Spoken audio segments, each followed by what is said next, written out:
They call it the People's Party. But in May's Holyrood election, the people of Scotland turned their back on Labour in dramatic fashion. 5 months on from the SNP landslide, Labour's still demoralised rank and file now has to find a new leader to take the fight to Alex Salmond's nationalist army. But do any of the three contenders have the character and skill required to meet the challenge? David Marsland reports.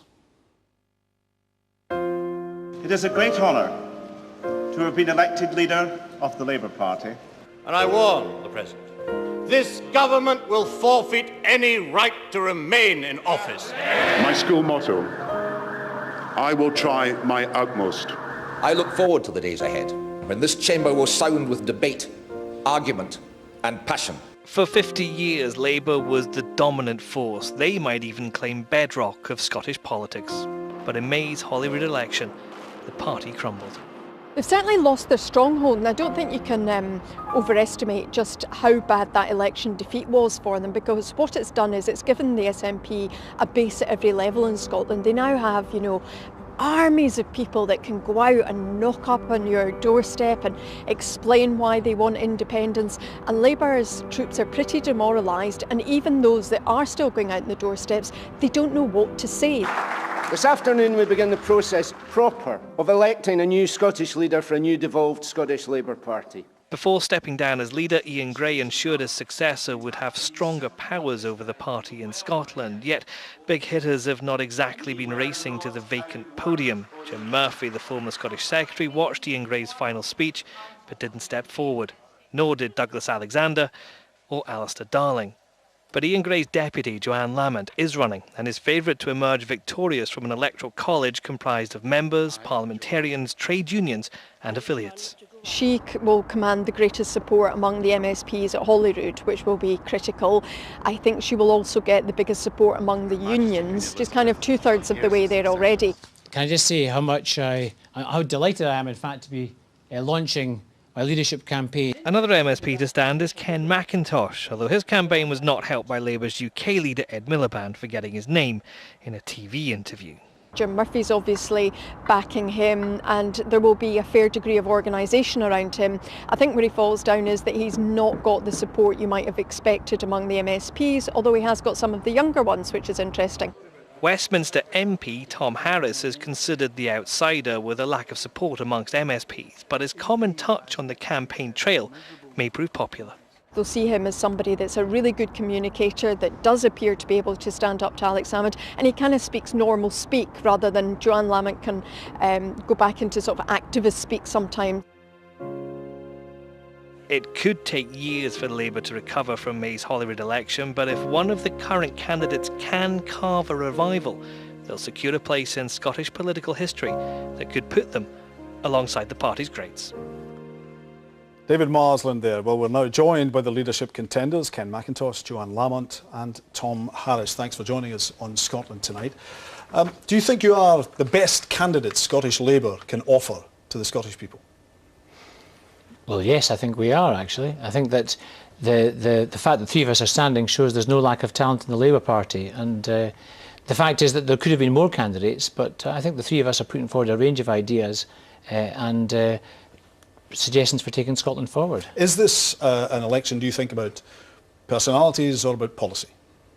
Well, you can't divide them in that kind of way. You clearly have to be able to argue your case, show people what you've learned from the election, what you want to do, and policy comes from that as well. I mean, I don't think we want to get into an argument about there's a kind of policy offers. We need to talk about what drives our policy, what is our commitment. If we have other people to judge how fabulous our personalities are, but actually there's an awful lot about leadership. It's about straight, hard work and working with people as part of a team. And I think if you're committed to what you're doing, I think all of us share a love of our country and a determination that we want to address the key concerns in Scotland and have people in Scotland listen to us It again. could be argued, though, that Tom Harris, that the last election, the Holyrood election, personality played a big deal at the SNP, had their big personality, Alex Salmond, and that's crucial. Can you match that? It is crucial. I mean, modern politics is about communication. There's no doubt. I mean, look at the last general election at the UK level. You could argue that personality was lacking from all of the three-party candidates, which is one of the reasons we end up with a hung parliament.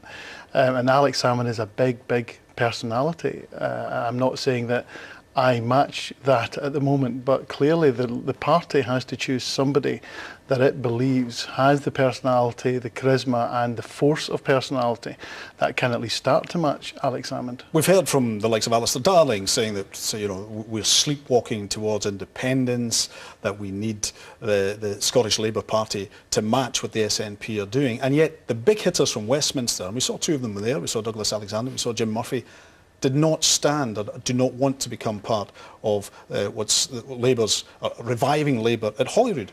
Why not? Well, can I just say that, first of all, there's no doubt that Jim and Douglas both love their country just as much as any other Scottish politician. Because you choose to serve Scotland at Westminster doesn't make you any less But they've Scottish. identified a serious problem that Labour in the Scottish Parliament, we're sleepwalking to independence, they say, because Labour are not matching the SNP. Why are they not here to match that? We mustn't define ourselves against the SNP. We recognise the scale of their victory. We now have the challenge of rebuilding our party. We need to rebuild confidence in ourselves. We need to rebuild the faith of people in us. And that is about arguing with people, making the debates. Why are we proud to be Scotland standing inside the United Kingdom? Not if we sleepwalk into the argument round the referendum and independence if we don't engage with it. I'm more than happy to engage in that political debate. It's for others to decide. I mean, it's not the kind of thing you can decide for yourself. You've got personality or charisma. That's a different matter. But it is about being able to engage, speak to people directly to their concerns. And if we're concerned about, I mean, if the suggestion is that somehow people are not alive to the challenge ahead of us. Everybody talks about the electoral cycle. It's happened historically across Britain. This time, if we don't make sure the arguments are made, but the next time we're going to the election, we will perhaps be in a place where the constitutional arrangements have changed. Okay, so if policy is key, Ken Macintosh, what's the difference between the three of you in policy terms? Well, I think that's emerging already. I think what's quite interesting, actually, I see myself very much in the mainstream of the party. Although so far I think I'm probably the most left-wing. I've announced the mutualisation of the ScotRail franchise, re-regulation of the buses, setting up a Scottish Investment Bank. So, all of which is party policy already and we're in our manifesto. Well, so it's a reiteration of that, actually. It is. Well, the ScotRail franchise certainly wasn't. But, yes, it was. We said we would look, when the franchise came up, we would look at the mutual option. A member of the Cooperative Party, I'm certainly committed to look for mutual options where we can. There's no division in relation to that. Because the manifesto was very unclear on this, and I think we should have a very clear policy. Because I think what we need to do is talk positively about what we're going to do. The trouble with what we were doing at the last election is we were being defined against the SNP and against the Tories. And we weren't giving the Scottish people enough of what we want to do with Scotland. And I think we have to talk about what we stand for, about, you know, making Scotland a better country, building the good society here in Scotland. Not just a prosperous country, but a better country. Okay, well, let's talk about one of the big issues of the day, which is minimum pricing on alcohol. Where do you stand on that, Ken? Well, I'm certainly not against it.